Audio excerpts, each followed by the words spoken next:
Let's move on now to panel number 5. We're going back to back here. And we're going to be talking politics and advocacy and ophthalmology from state to state. I thought we'd start with another little factoid here. How much money, how much more do residents think they should earn compared to what they're already making now? 1/3 think you should make up to 50% more. I can't do anything with that information, but you can take that back to your chair. It's all available on Medscape. Let's move on to some more granular information, though, with stories from the Hill and the state. So we have Lindsay Rhodes, who's going to be talking to us about what's happening on Capitol Hill. And then Darby Miller is going to discuss Florida and Georgia, North Carolina? Florida, North Carolina. Good. And then Zach, is it Ballast? Ballast. Zach is talking about the great state of Georgia. And Courtney Bove is talking about states at risk. So let's just go from left to right, and let's quickly hear what's happening on the Hill. All right. My name is Lindsay Rhodes. I'm chair of the YO Advocacy Subcommittee, and these are a couple of the members on our committee. I just want to give a brief overview of the kind of federal aspect of advocacy. We've heard the word advocacy numerous times this morning from many of the leaders that have spoken earlier. And just at a basic level, advocacy is just kind of supporting a cause that's important to you. And so as ophthalmologists, that's supporting our patients and our profession. And on a daily basis, our patients and our profession are at risk, and they're at risk on a federal level from all the different regulations and government issues and bills that are commonly coming up. So we're really lucky in ophthalmology that the AAO has an incredibly strong advocacy arm on a federal level. So in DC, there's an entire office that works very hard for all of us. And they work on issues like all these letters that you keep hearing about, MACRA and MIPS and EHR and everything about Medicare fees and Medicare cuts. And so those are the issues that on a federal level are impacting us on a daily basis in our offices. So some of the wins this year, the Academy office prevented a huge amount of cuts to our practice, to our reimbursement. And they also limited a lot of the penalties that people were going to undergo for some of those EHR requirements. On another level, federally, so we have the Mid-Year Forum program. How many people here have this awesome orange ribbon, the Advocacy Ambassador? How many people have been an Advocacy Ambassador in the past? So this is awesome. We have a huge group of people that have been to the Hill and have seen how Congress works in action and how important it is that on a federal level we get involved. And one way that I would encourage everybody to get involved federally is to go to OphtPAC, which is the Political Action Committee for Ophthalmology, and to donate to OphtPAC. And then you'll get this really awesome red, white, and blue ribbon. But it's very important because that's how we engage and educate our members of Congress. So. All right, so now we're going to hear some versions of what's going on in the Southeast. All right. So Georgia was one of the many states that had a scope expansion battle this year. It was kind of unbelievable when you look back and see how things actually went down throughout the session. But basically, there were 3 original bills that were introduced in the House and Senate in Georgia. All 3 of those were defeated in the Health and Human Services Committee in Georgia. And what ended up eventually happening was a hearing aid bill that had passed the Senate and made it over to the House Committee on Regulated Industries was completely stripped, and wording from the optometry scope expansion bill was inserted into that and kind of made it through that way and ended up passing, which granted optometrists the ability to do subconjunctival and intralesional injections in the state of Georgia. Zach, how did you participate in that? I think our advocates and YOs would like to hear that. You know, it really started with our state, Georgia State Society. So they had, every year they come and talk to us at Emory about advocacy and just kind of give us a little introduction, and they had done that lecture, and then soon after these bills started getting dropped, and they just kind of reached out to some of the residents asking if we could come down to the Capitol, that, you know, some of the legislators wanted to hear from us. So kind of had no idea what I was getting into, just showed up at the Capitol one day and met with those guys, and just kind of got thrown into it that way. How much of your daily life has been taken up by advocacy activities? So This was a pretty busy session just because the bills kept coming one after another, and it was split mostly amongst the 2 or 3 of the residents there. We're spending the majority of our time down there, and then on certain days, a lot of the residents would show up. But I would say I spent a total of maybe 3 or 4 days at the Capitol, and then a lot of phone calls and just kind of meetings and things like that otherwise, but it wasn't a ton of time. And you have a fun story about Florida too, right? I think Darby is going to Oh, talk about that. Florida and North Carolina. Okay, go ahead. Yeah, so I mean, to piggyback off of what Zach was just saying, if you can remember one thing out of all this is join your state society, please, because we, in Florida at least, YOs actually play a critical role in fighting these bills. So in Florida, we had a kind of an interesting situation. So the Speaker of the House in Florida, his brother is actually the lead lobbyist for the optometrists. So we kind of knew a little bit ahead of time that there was probably going to be a bill coming. They raised $2.1 million to bring this bill before the House. And we actually thought that this bill, which was a dangerous bill, would have given them, abilities to prescribe opioids and do surgery. We thought it was going to go through the House just without any problem at all. We went up to Tallahassee to testify. We actually had a resident from University of Florida who came with us, Ryan Smith, who's now a glaucoma fellow in Kentucky. And if, Ryan, you're here, raise your hand. So when we got up to testify in Tallahassee, the committee arbitrarily selected 2 people to get up and represent the different sides of the argument. They arbitrarily selected the legislative chair for the Optometrics Association in Florida, who had been in this role. It's a paid role. He's 60 years old. He's been in this role for 20 years, and got up and gave this eloquent speech. And then they arbitrarily selected Ryan Smith, a resident at Florida, not any of our officers in Florida, not anybody who had been on the legislative committee for 20 years. And Ryan did an absolutely amazing job. And I think that bill barely passed that committee. It was supposed to be a complete wash. It was supposed to be 13-0. It passed 7-6. So he basically swayed six votes in our favor. Shortly thereafter, the bill actually got tabled, so it never got actually farther than that committee. We know they're coming back in 2018, but it was a huge victory. It was really neat to be a part of. I encourage you guys, because we love, what Zach had done and what Ryan had done. It's an integral part, it's a critical part of fighting these scope bills, which all comes back to patient safety and the integrity of our profession. That's what you're really fighting for. Really quickly on North Carolina, I wasn't directly involved with this, but basically they had a bill that was a surprise bill that was introduced earlier this year. The lobbyist for the ophthalmologist actually quit the same day that the bill was introduced. So kind of a whirlwind, the state affairs team, Surgical Scope Fund came in, got everybody organized in that state.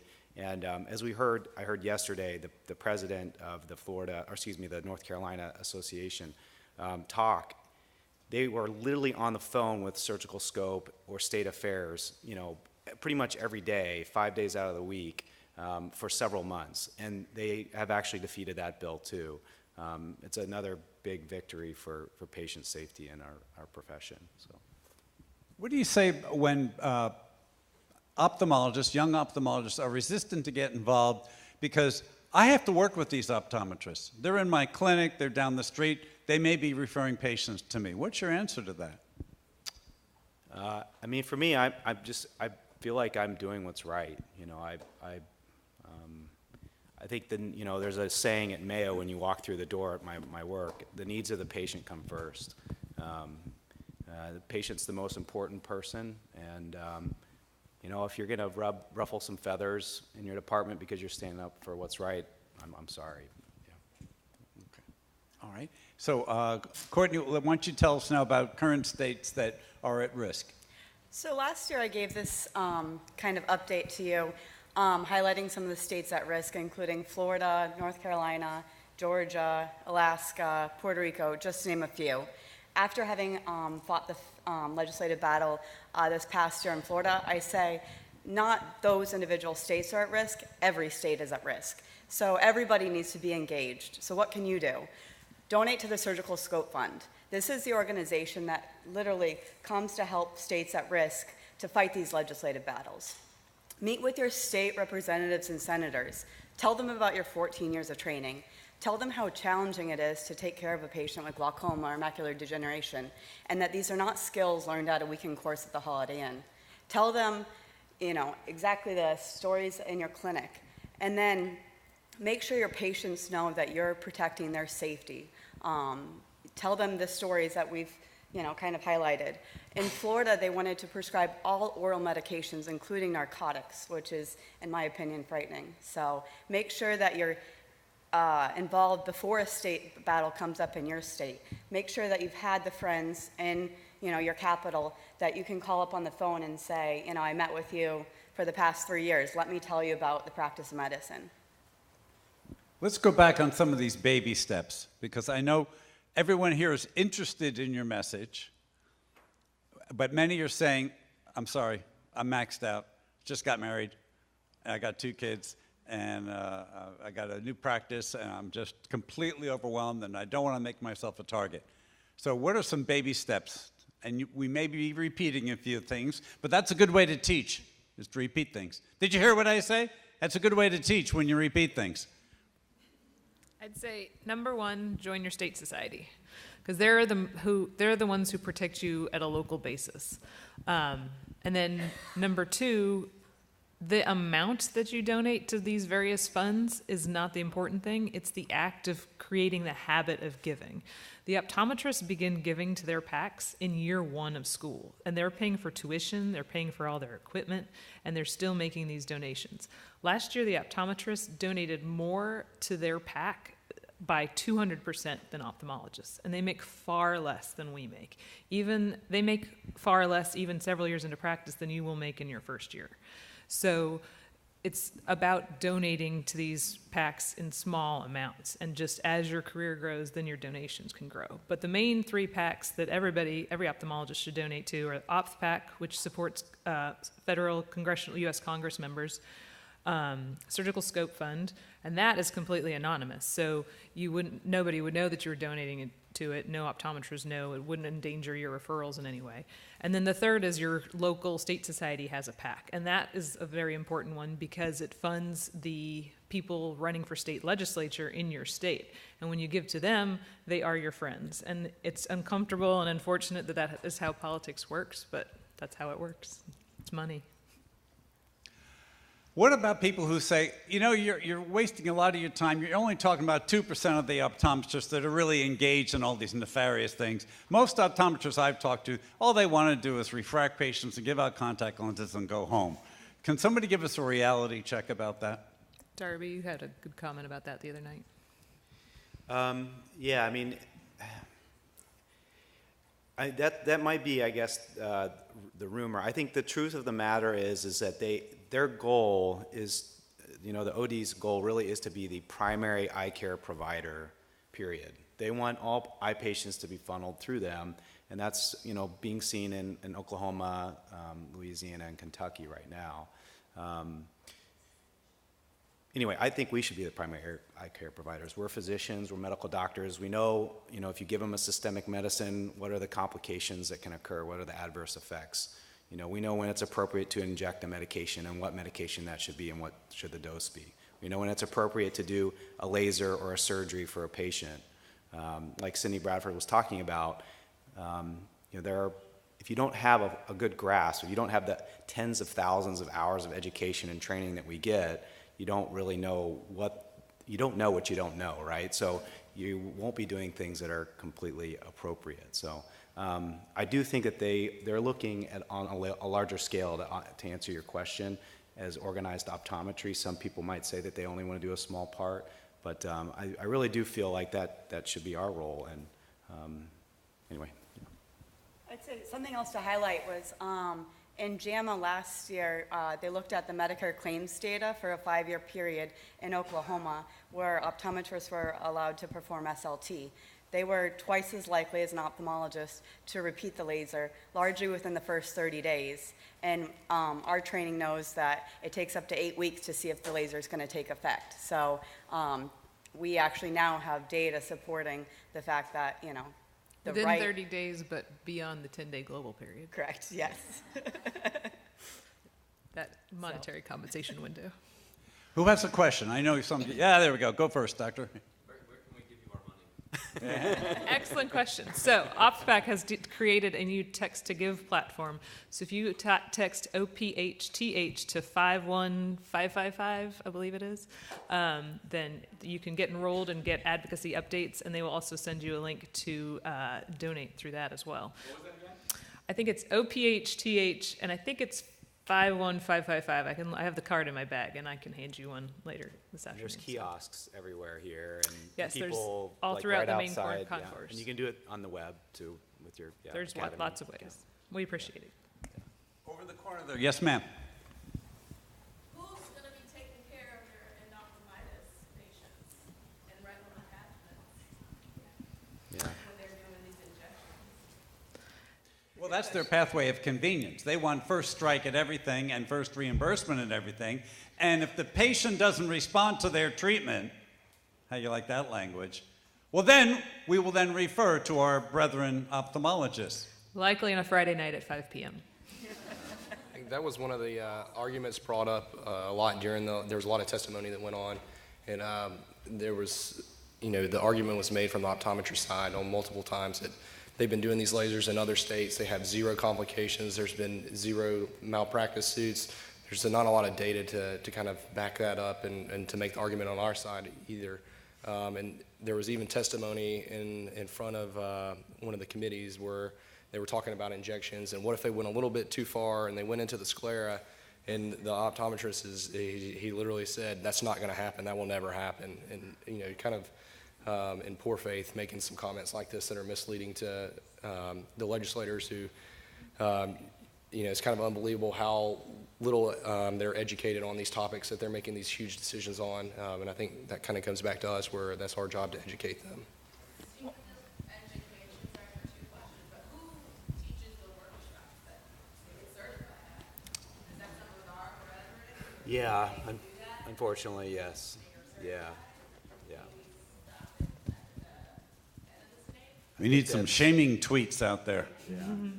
Well, that's our goal here, is to try to get as many of this generation and the younger ophthalmologists to realize how important advocacy is, and to Social media standpoint, you put that person's name out on a Twitter or something, and then all of AAO now knows who taught the optometrist how to do SLT at that weekend course.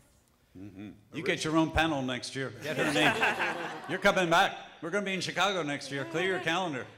All right, awesome group, important information. We have time for one more? Sure.